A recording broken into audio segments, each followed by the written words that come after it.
योगी का नारा बटोगे तो कटोगे हिट हुआ तो किसने दे दी योगी की राजनीतिक सुपारी। राहुल प्रियंका की रैली में क्या है ग्रीन झंडे का कनेक्शन। महाराष्ट्र में फिर पैदा हुए ठाकरे। यूपी के लखनऊ में रची जा रही बहुत खतरनाक साजिश, कैसे बचेंगे खतरे से योगी। कहा जाता है कि राजनीति में जब विरोधी इतना ताकतवर हो जाए कि उसे राजनीतिक मर्यादा से रोक पाना संभव ना हो तो फिर साम दाम दंड भेद की राजनीति का प्रयोग किया जाता है।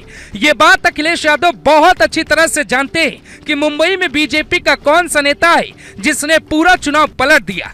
लखनऊ से कोसों दूर महाराष्ट्र की सियासत में सिर्फ दो नाम छाए, पहला योगी और दूसरा बटेंगे तो कटेंगे। इस नारे की वजह से यूपी के एक बड़े नेता की नाक सियासी तौर पे कटने वाली। इस रिपोर्ट में हम आपको ये तथ्य दिखाएंगे कि नेता न सिर्फ परेशान है बल्कि अपनी राजनीतिक जमीन को बचाने के लिए हर संभव कोशिश कर रहे हैं। अखिलेश यादव को इस बात का आभास हो चुका था कि हिंदू अब एक हो चुका है, यहाँ तक कि यादव वोटर्स भी सपा से छिटक सकते हैं। ये सवाल भी पैदा हो गया। करहल की सीट पे यादव वर्सेस यादव, मुरादाबाद की कुंदरकी में 11 मुस्लिम वर्सेस 1 हिंदू, फूलपुर में समाजवादी पार्टी में फूट, मुरादाबाद की कुंदरकी में सपा सांसद का प्रचार न करना, चंद्रशेखर का लगभग हर सीट पे मुसलमानों को टिकट देना, मायावती का उपचुनाव में आना, हरियाणा में योगी का प्रभाव दिखना, महाराष्ट्र में योगी की रैली में ज्यादा भीड़ का आना, ये वो संकेत है जिससे अखिलेश यादव काफी परेशान है। इसीलिए एक बड़ी साजिश और राजनीतिक तैयारी की गई। जब योगी हिंदुओं को एक करने की बात कह रहे थे तब अचानक योगी की ही जाति पे राजनीति क्यों होने लगी।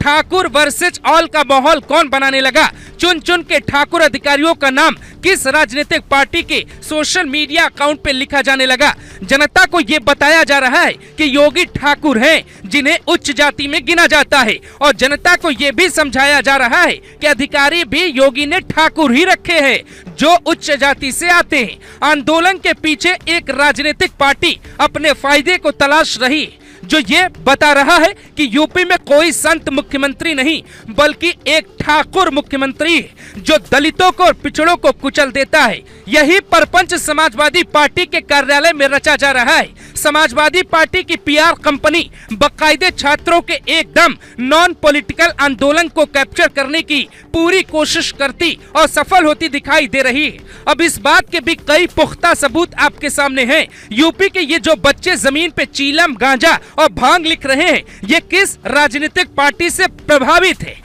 आंदोलन में इन शब्दों का इस्तेमाल क्यों हुआ और अगले कुछ मिनट बाद समाजवादी पार्टी के सोशल मीडिया प्लेटफॉर्म पर ये कैसे आ गई तस्वीरें।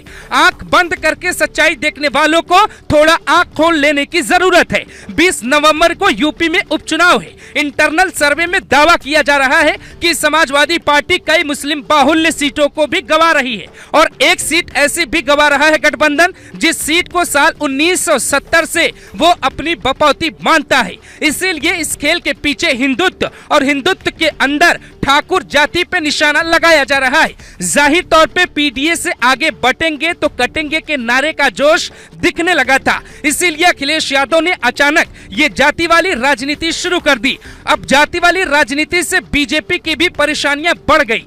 दिल्ली बीजेपी की तरफ से योगी आदित्यनाथ को सीधा संदेश भेजा गया। बीजेपी अध्यक्ष के पास मैसेज आया कि किसी भी तरीके से पिछड़े और दलित नेताओं को अखिलेश यादव का काउंटर करने के लिए तैयार किया जाए।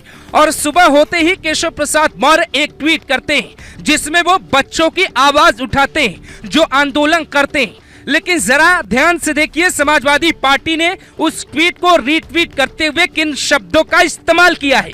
यानी एक तरफ पीडीए के नाम पे पिछड़ों की इज्जत की बात और दूसरे तरफ केशव को नीचा दिखा के एक पिछड़े का अपमान कौन कर रहा है। ये कौन है जो योगी की कुर्सी हिलाने के लिए राजनीतिक मर्यादा को पार कर रहा है।